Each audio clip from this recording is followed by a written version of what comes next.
जय हिंद, नमस्कार। आप देख रहे हैं एबीएन न्यूज। अनीता विश्वकर्मा के साथ। ग्राम सचिव संघ त्रिस्तरीय समिति ने एक दिन में ही लूटे 29 लाख। सरकार भले ही भ्रष्टाचार को लेकर जीरो टॉलरेंस की बात करती नजर आ रही हो और संबंधित अधिकारी है उसको पूरा करने के लिए पूरी सक्रियता से लगे भी हों, लेकिन बावजूद इसके देखा जाता है कि भ्रष्टाचार करने वाले लोग तो डाल तो मैं पात वाली कहावत को चरितार्थ करते हुए शासन प्रशासन की आंखों में धूल झोंक कर भ्रष्टाचार कर जाते हैं कि पता ही नहीं चलता कि ये कैसे हो गया।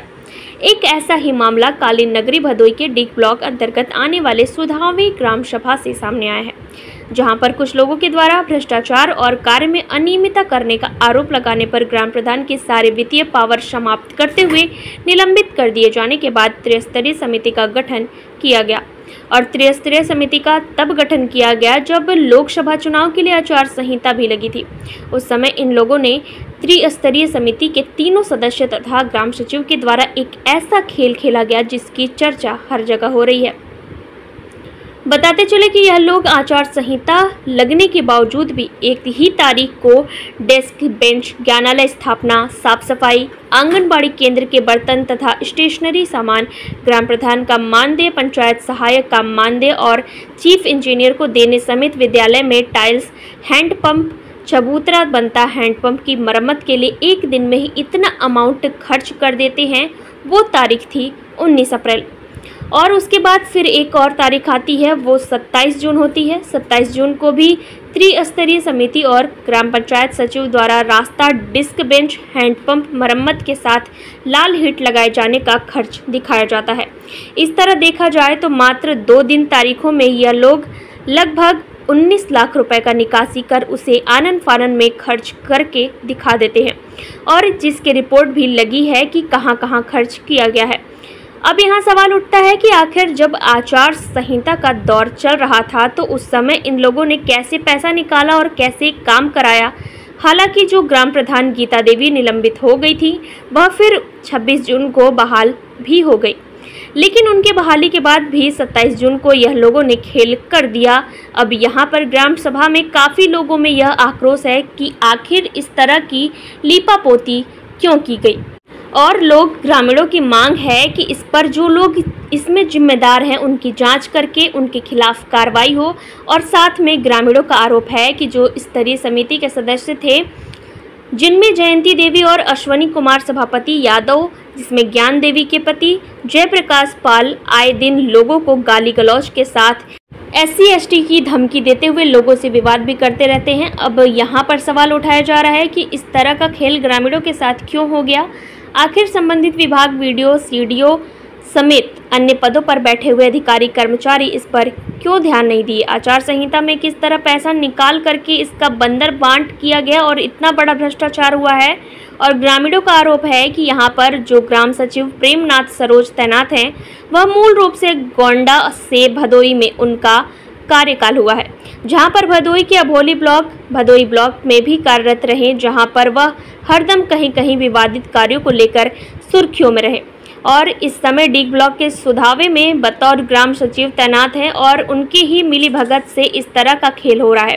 साथ में यह भी चीज़ देखने को मिली कि केयर टेकर को भी 11 माह का वेतन, 66,000 का भुगतान 19 अप्रैल को ही त्रिस्तरीय समिति के सदस्य मां संतोषी आजीविका समूह को दिया गया है। और इस तरह यह लोग मिलकर घोटाले और भ्रष्टाचार करते रहे और अब जो ग्रामीण उनकी शिकायत कर रहे हैं उनके खिलाफ ये लोग SC/ST का केस दर्ज करने तथा मारपीट करने की धमकी देते हैं। अब यहाँ पर ग्राम प्रधान समेत ग्रामीणों ने भी मांग किया कि यह जो गड़बड़ी की गई है, लगभग 29 लाख का इन लोगों ने भ्रष्टाचार किया हुआ है, अब इसकी जांच कर सही की जाए और उनके खिलाफ कार्रवाई भी हो। इसको लेकर के ग्रामीणों में काफ़ी आक्रोश भी है और लोगों ने मांग किया कि प्रशासन के लोग इस पर ध्यान दें और जिससे कि शासन प्रशासन को यह लोग जो अपने भ्रष्टाचार की वजह से बदनाम कर रहे हैं इनका पोल खुल सके और सरकारी धन का सदुपयोग हो सके। आइए रुक करते हैं भदोई की ओर, देखते हैं राष्ट्र की बात राजेश तिवारी के साथ। अपना नाम बताइए। मेरा नाम उमेश चंद्र यादव है। क्या मामला है आपके गाँव? हमारे गांव का मामला है कि हमारे गांव में पहले गीता देवी प्रधान थे, उनको झूठे बार दरखास्त देके उनको परेशान किया जा रहा था, जो कि उनको बार बार दरखास्त देने की वजह से उन्हें 6 नवंबर को निलंबित कर दिया गया। 6 नवंबर निलंबित के बाद जांच चल रही थी। 15 मार्च को 3 सदस्यीय टीम गठित की गई। 3 सदस्यीय टीम में जो है 15 मार्च को गठन हुआ, उसके बाद आचार संहिता लग गया। 19 अप्रैल को लगभग 20 लाख रुपए एक ही दिन में निकाल दिया गया, जो कि उस समय काम कुछ भी नहीं किया गया था। जब कुछ अधिकारियों को सूचना दी गई तब उन लोगों ने धड़ाधड़ जो है कुल कहीं आधा कहीं तिहाई कहीं अच्छा खराब सामान लाके सब रख दिए हैं। स्कूल में डेस्क बेंच है जो एकदम घटिया क्वालिटी का है। सोख्ता जो नहीं बना था उसको बनवाया गया, आज भी सोख्ता का जो है ढक्कन नहीं लग सका है। उसके बाद तमाम ऐसे थे जो कि आज भी गड्ढा खोद के छोड़ दिया गया है। और उसके बाद में जो है जितना भी हो सका ये लोग मनमानी ढंग से पैसा निकाल के वो सारा धन उसको खत्म कर दिया गया। ये जो 3 सदस्यीय टीम गठित हो गई उसमें कौन कौन लोग थे, इनका नाम क्या था? उसमें जयंती देवी, पति जो है जयप्रकाश पाल, और उसमें अश्विनी कुमार और सभापति, ये 3 लोग थे उसमें। सचिव का नाम क्या है? सचिव का नाम प्रेमनाथ सरोज। कुल कितना बजट निकाला गया है? तो लगभग हमें 29 लाख रुपए लगभग जितना था साल भर का बजट 1-2 महीने में सब निकाल दिया गया है। एक ही तारीख में कितना पैसा निकाला? एक ही तारीख में लगभग 19 लाख रुपए निकाला गया। कौन सी तारीख थी वो? 1920। ये कार्य कराने के लिए जिस कंपनी का इस्तेमाल किया गया है, जिस फर्म का, उसका नाम क्या है? जो कंपनी का एक काव्या एंटरप्राइजेज है, सारा पैसे उसी के खाते में डाला गया है। ये कहाँ का है? ये सुनने में आया है कि हमारा ही का है, जो कि रजिस्टर्ड है। अब सर ये तो आप सब उसको पता करिए, क्योंकि हम लोगों को इतना नहीं पता है कि वो रजिस्टर्ड है कि नहीं है, क्योंकि अचानक वो जो है कि आचार संहिता में यहाँ पर उसको भुगतान किया गया। इसके पहले उसमें कोई भुगतान होता है। अप्रैल में तो आचार संहिता लग गया। जी सर, अप्रैल 16 मार्च से लगभग आचार संहिता लग गया। संहिता में तो कोई बजट नहीं उठना चाहिए इस तरह से। तो मगर सर ये लोग निकाले हैं उस टाइम पे। अब तो सेक्रेटरी साहब बताएंगे कैसे निकाले, कहाँ निकाले, क्यों निकाले, इतना जल्दी क्या था कि मतलब धड़ाधड़ पैसे निकाल देना जो है सारा बजट। हाँ, उसके बाद 26 जून को जो है जांच के बाद गीता देवी बहाल की गई है। 27 को फिर 5.5 लाख रुपए निकाल दिया गया, ताकि न तो उसमें खाते में पैसे रहेगा न तो गांव का कुछ कार्य होगा।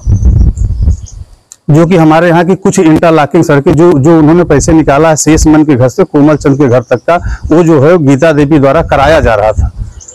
उसको थोड़ा काम बचा हुआ था, वो काम उनके द्वारा कराया गया था, न कि इनके द्वारा कुछ कराया गया। केयर टेकर अब समझ लीजिए कि वो न तो मौके पर काम हुआ था, तो उन्होंने भुगतान कैसे कराया, कैसे एमडी दे दिए थे, जो है उनकी भी मिली भगत उसमें है। अभी धमकी देने जैसी? हाँ, धमकी देने के मतलब जो अध्यक्ष थे उनके पति हैं जयप्रकाश, उनके जो शिकायत करेगा वो उनको गाली देते हैं, हम फंसा देंगे और हर्जनेट में लगा देंगे, उसमें कर देंगे गाली, आप जाएंगे, आप जरा सा आगे होंगे तो गाली देंगे। आज जो है हमारे यहाँ के उन्हीं के एक सहयोगी हैं जो भी गांव सभा के सदस्य भी हैं, गोवर्धन, वो कडिया पाल के घर जाके सुबह जो है उनको अपना गाली गलौज का शिकायत कर रहे थे। जो है मौके पर नहीं, यहाँ पे नहीं, गांव में हो घर होंगे। उनकी पत्नी जो है यहाँ पे जो हमारे यहाँ वो है क्या कहते हैं शौचालय है, महिला शौचालय, उसमें वो रहती हैं। जो 2 महीने से महिला शौचालय बंद है और उनको वेतन 11 महीने का उन्हीं 21 अप्रैल को जो है दिया गया था। तक उन्होंने शिकायत बताया नहीं कि अब जो मान लो गीता देवी प्रधान जो है अब बहाल हुई है, उनको भी कम से कम सूचना देने से क्यों बंद है। उसको भाई जो कमियां होगी उसको पूर्ति कराया जाएगा, मगर इनके द्वारा वो काम नहीं कराएगा जो गांव जरूरी काम था, जिसमें ज्यादा इनको इनकम था, ताकि निकाल लिया जाए। ज्ञानालय में 2 लाख रुपए निकाला गया है, जिसमें किताबें कुछ नहीं है, सिर्फ डेस्क और जो है कुर्सी रखी गई है, जो कि पहले से यहाँ पे कुर्सियां मौजूद थी जो है।